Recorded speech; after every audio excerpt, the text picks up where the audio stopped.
Hello world and welcome to another video. Let's print out the values of a linked list. Feel free to pause the video and read through what the problem is actually asking for, but I find the examples a lot more descriptive. So given a linked list like this, we want to print all the values of this linked list using the recursive method. As always, here's the solution and here's how it works. First, we define a function and pass it the head of the linked list, which in this case happens to be our node A, and then check for a base case. A base case is just a case where our function returns. So in this case, we check, is the head currently pointing to none? In this case, head is pointing to A, not none, so we don't trigger the base case. And then we go ahead and print the current value of head, which in this case happens to be the string A. Then in the next line, we go ahead and call the function recursively on itself, but this time we pass in head.next. Effectively, what this does is it moves this head to the next. Again, we check the base case. Is this head currently pointing to none? No, it's not, it's pointing to B.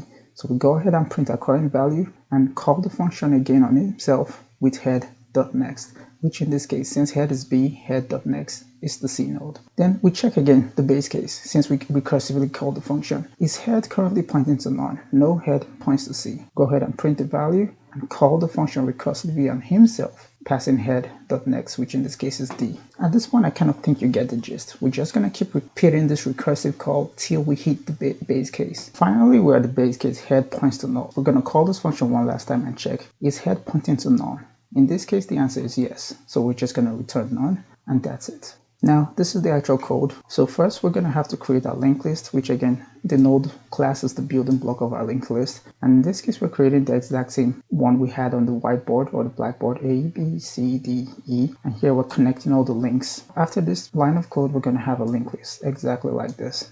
Here's where we print the values. So once you run this piece of code, again, I added an extra line here just to show the links in between the code, but code is pretty much the same as what we had on the whiteboard. That's it for this video. I hope you guys liked it. I hope it was easy to understand, and I'll see you in the next one.